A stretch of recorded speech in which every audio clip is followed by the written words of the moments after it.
One of the qualities we always looked for in a new employee was initiative. And Napoleon Hill has a great chapter in his book, The Laws of Success, telling you about initiative. And he outlines the four different types of initiative. So we all know the lowest one on the ladder, the one that won't do what you tell them to do. They always have a reason, an excuse, but they just don't get it done. The one right above that is the one that will get it done, but it's after you ask them over and over and over and over again. And finally they'll do it. They'll do a not so great job, but if you nag them enough, they'll get it done. Second to highest, number 3 on our list of 4. That one will do it the first time you ask. He'll do a good job. He will make sure he does it right. They'll nail it, but you do have to ask them. The top one, the A players, the all-stars, are the ones that will find something that needs done, make sure that it needs done. First of all, you don't want them just doing stuff randomly, but they'll find things that need done. If they've been with your company for a while, they know what needs done, and they will do it. And hopefully you have a system for how to do it, or they've been trained how to do it, but they will find something that needs done and do it. And those are the people that are so valuable in your company. So the key is, how do you find those? Sometimes you don't always know right away. Sometimes you don't always know in the interview process, but there's little things you can do. One thing that I always look for, so our marketing person would always have these big bundles of supplies that they had to load up to their car or whatever. And I would always try to time my interviews when they were coming in and kind of like send them, hey, go out the door right now and see what happens. And have them walking up to the door as the other person was coming in, or as they were sitting by the front door waiting for their interview. And I wanted to see if they would offer to open the door for that person as they were struggling to get to the handle. If they didn't, I thought that was a really bad sign. Is this the kind of person that we want on our team if they're not even offering to lend a hand to a damsel in distress type of thing? So, there's little things you can do, little hints. Is this person going to show initiative?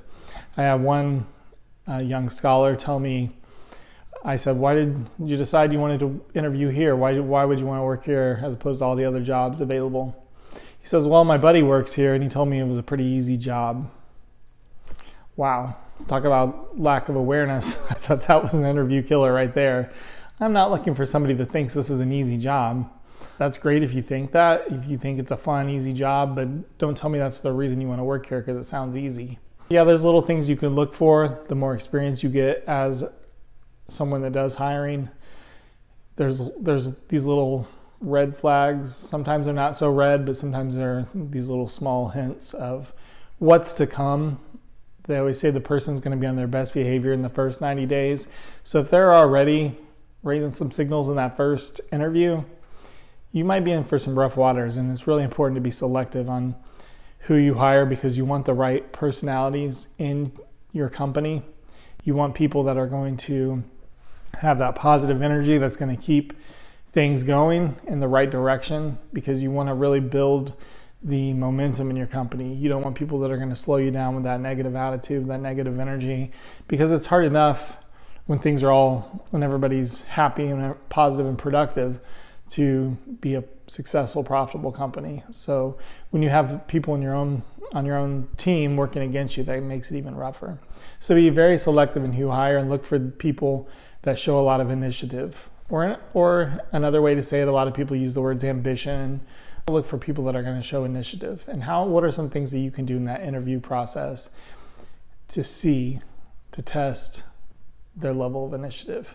Are they going to be one that just lays back and does nothing? Are they looking to you to ask them to do something? Do you have to ask them several times? Or do they just find what needs to be done? Sometimes even say, hey, is it okay if I do this? I saw this needed done. Perfect. That's amazing. And those are the people that'll go far in your company. Those are the people you want to reward, pay well, treat well, and they will establish that culture and help spread it to other people in your organization. So check out the book, The Law of Success, Napoleon Hill, and read the chapter on initiative and leadership. It's a really well done chapter. This is the original 1925 edition.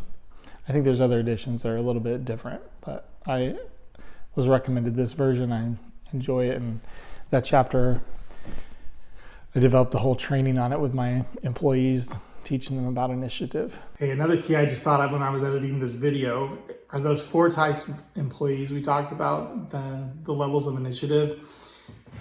You can work to move those people up the ladder. I got my ladder right here. If they're on this rung, you can boost them and see if they'll get to that next level. If they're the one that just won't do it, if you nag and they still won't do it, there's probably no hope for them. There's probably time to set them free and help them find something that they're going to enjoy better. But the next levels, hey, if you're someone I have to tell more than once, can we work on having a sit down? Hey, I want to just tell you one time, and here's the procedure. I've written it out for you. I made it super easy. Just follow these steps. I want to be able to just tell you once, or your manager is just going to tell you once, and just follow those steps and let's get it done.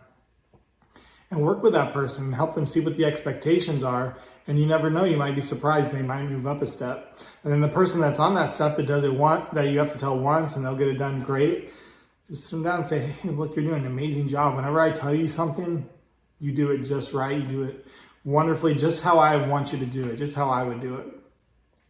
But what I want you to work on is when you get here in the morning, I've got this checklist. Here's all the things that you're expected to do. You don't have to wait for me to tell you. Just start doing them. And then, I think that'd be really great if we could work on that in the next 30 days.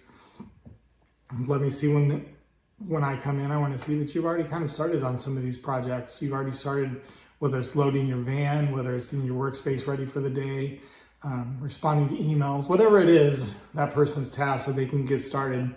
How can you show some more initiative without being told what to do? Hey, we're going to need this in the morning. Here's the steps on how to do it in case you forgot. But I want to just see you doing that. So I was just thinking that you can help people move up the ladder of initiative. Not everybody's going to move up. And then at that point, you have to decide at the level they're on now, am I okay with that? Are they still a productive employee that I'm happy to have on my team?